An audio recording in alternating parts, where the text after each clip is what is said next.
Hi everybody, Mr. Politics here, and welcome to another video.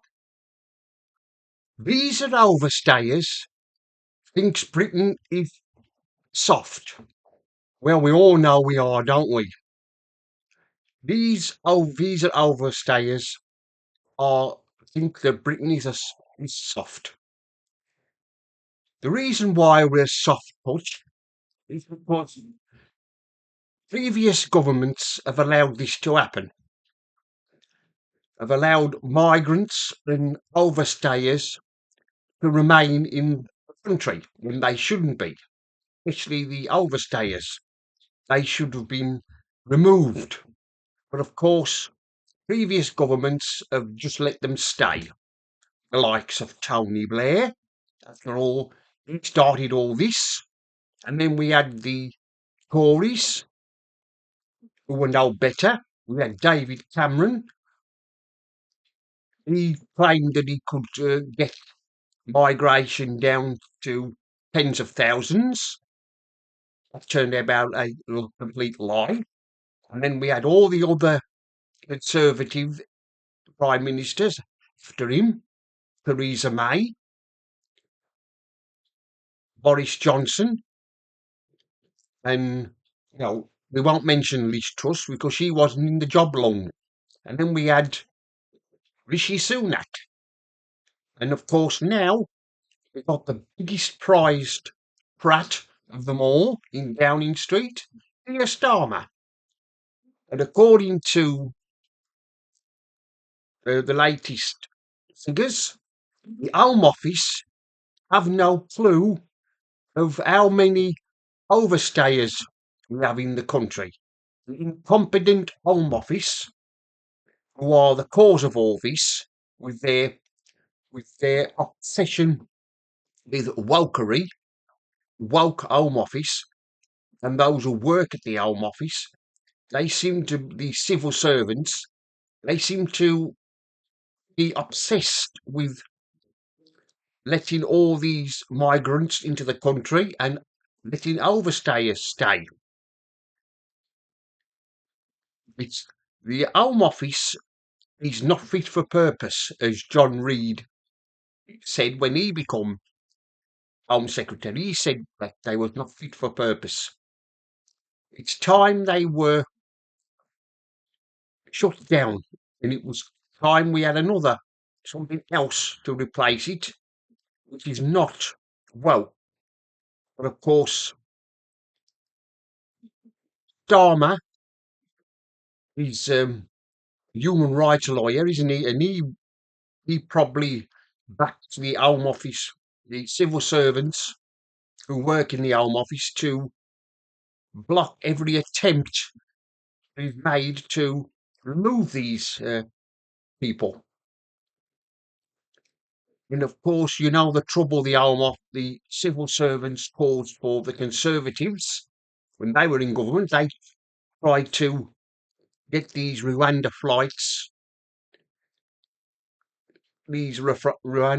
going, deporting them to Rwanda, and every attempt they made was blocked, and it was the fault of the civil servants who work in the Home Office. And of course, we got the latest Home Secretary, Shabid Mahmood, who she has no clue what she's doing.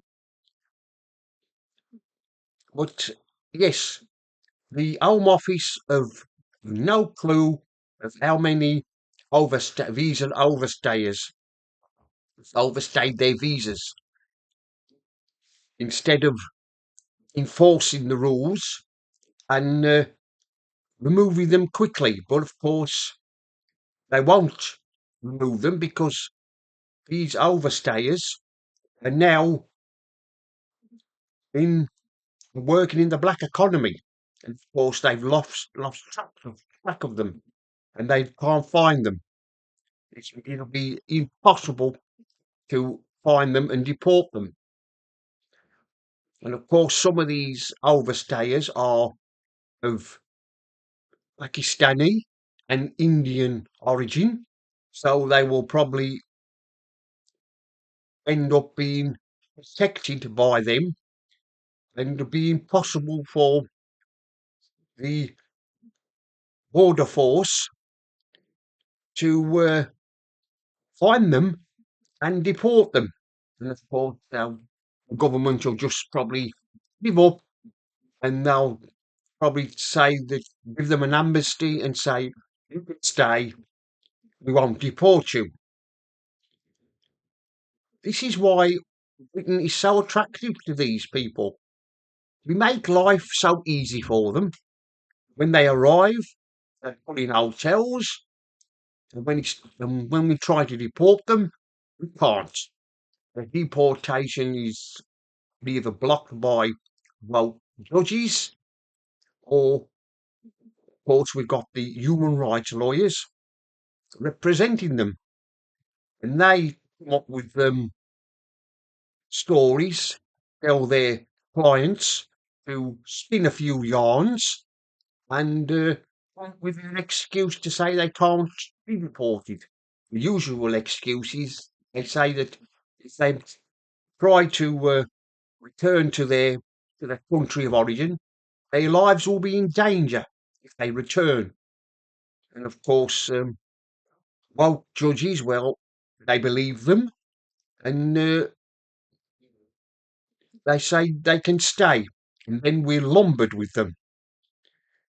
We've got to allow them to have benefits and other things that other British citizens are entitled to, who've paid taxes all their lives, have worked and paid taxes all their life, and when they become unemployed, lose their jobs, they're they're entitled to it. And of course, these migrants and overstayers think that they're just entitled to anything. And of course, they demand it, and they get it. And of course, if they don't, if they refused it, they kick off, and they threaten to sue the Home Office or government, and they make a lot of noise until they get what they want. Well, that's the end of this video. Mr. Politics here signing off. And remember, don't believe the lies.